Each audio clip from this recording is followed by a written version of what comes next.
सुप्रभात। नव जगेंद्राणा। 9 प्रकार की भक्तियां यानी नवदा भक्ति। 9 प्रकार की भक्तियां यानी नवदा भक्ति, यह है हमारी आज की आध्यात्मिक चर्चा का विषय। गौधन, गजधन, बाजधन और रतन धन खान। गौधन, गजधन, बाजधन और रतन धन खान, जो आवे संतोष धन, सब धन धूर समान। प्रेम मूर्ति शबरी पंपा सरोवर के निकट मतंग ऋषि के आश्रम के पास रहती हुई निरंतर प्रभु का स्मरण करती थी। शबरी पूरे दिन जंगल में फिरती और सुंदर फल फूल इकट्ठे कर जब ऋषि सो जाया करते तब चुपके से प्रत्येक ऋषि के आश्रम में फल फूल रखाती थी। ऋषिगण प्रातःकाल पंपा सरोवर स्नान करने के लिए जाया करते थे, अतः किसी ऋषि के चरण में कांटे आदि न चुभ जाएं, इसलिए ऋषियों के आने से पूर्व सारे मार्ग में अप्रत्याशित यानी नित्य प्रति झाड़ू लगाती और सीताराम सीताराम का जप करती रहती। कभी कभी चिंता के मारे जागकर सारी रात झाड़ू लगाती रहती और हरिनाम जपती रहती। शबरी को लौकिक वस्तुओं की इच्छा नहीं थी, इसलिए तो वह विवाह मंडप से भागकर मतंग ऋषि की शरण में आई थी। इस प्रकार गुप्त रूप से ऋषियों की सेवा करते करते काफी समय बीत गया।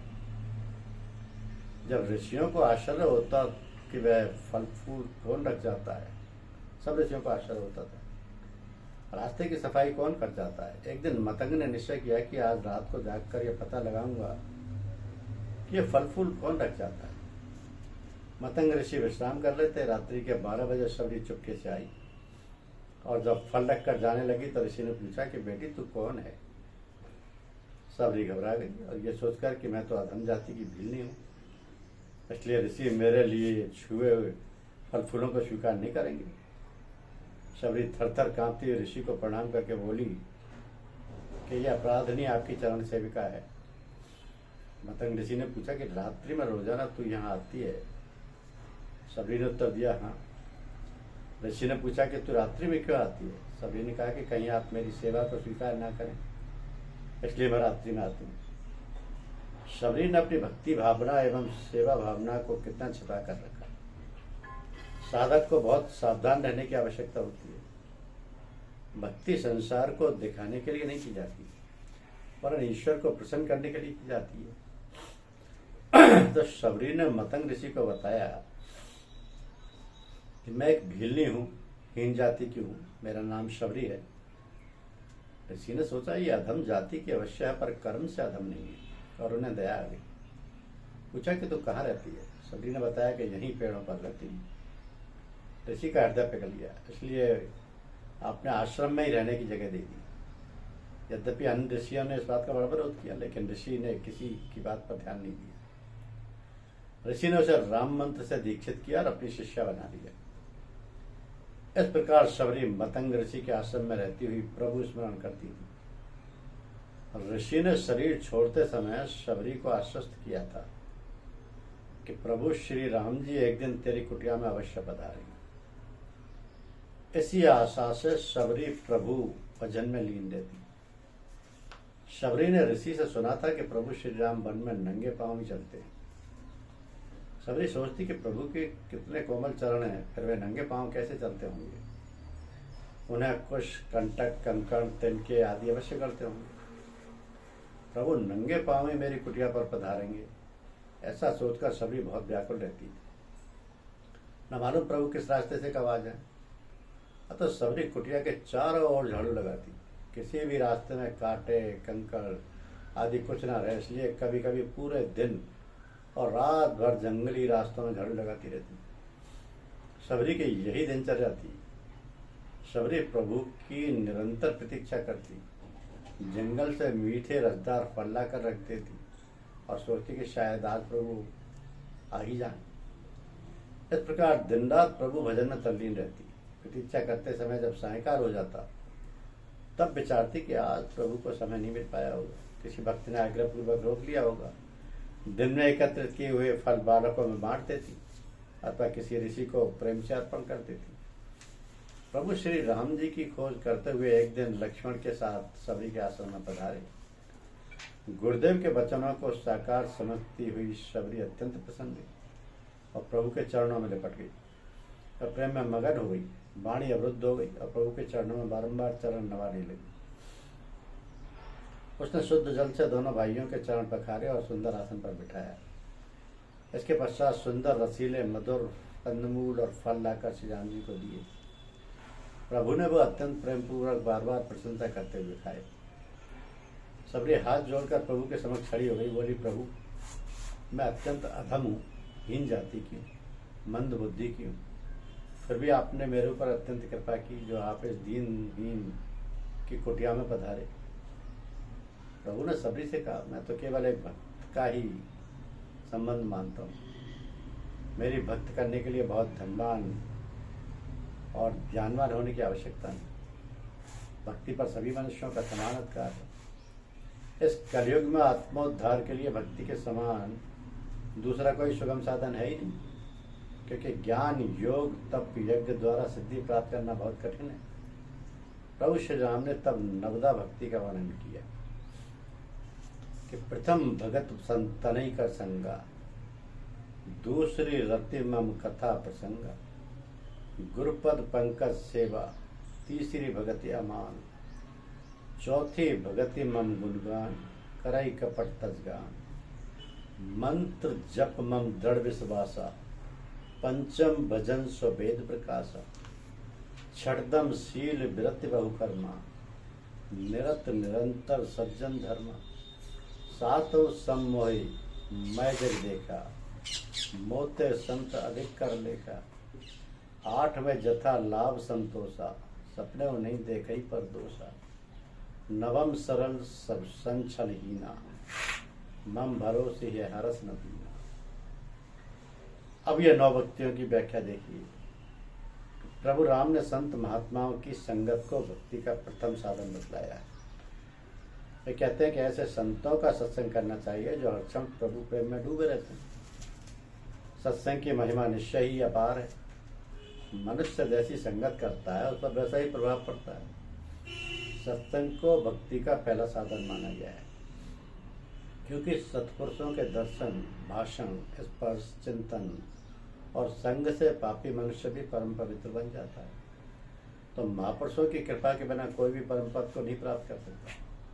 प्रभु जी आगे कहते हैं कि भगवान के प्रेमी भक्तों द्वारा कथित भगवान के नाम, रूप, गुण, प्रभाव, लीला तत्व और रहस्य की अमृतमयी कथाओं की श्रद्धा और प्रेम पूर्वक श्रवण करना दूसरी भक्ति अथवा श्रवण भक्ति है।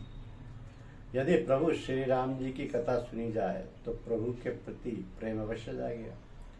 यह श्रवण भक्ति भी प्रथम भक्ति यानी महापुरुषों के संग के बिना प्राप्त होना कठिन है, क्योंकि बिन सत्संग न हरि कथा, तहि बिन मोह न भाव, मोह गए बिन राम पद, होय न दृढ़ अनुराग। तो केवल श्रवण भक्ति से ही भगवान की प्राप्ति हो जाती है। इसके शास्त्रों में प्रमाण मिलते हैं। तो जैसे राजा परीक्षित श्रीमद् भागवत को सुनने से ही परम पद को प्राप्त हो गए थे। राजा परीक्षित श्रीमद् भागवत को सुनने से ही परम पद को प्राप्त हो गए थे। धुंधुकारी जैसा पापी प्रेत योनि में होने पर भी केवल भगवान के गुणानुवादों को सुनने से तर गया था।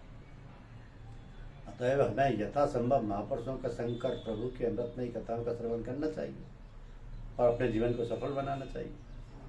भगवान राम कहते हैं कि अभिमान रहित होकर गुरुदेव के चरण कमलों की सेवा तीसरी भक्ति है। निश्चय ही धन्य है वे भक्तजन जिन्हें गुरुदेव के चरण कमलों की सेवा का अवसर मिला है।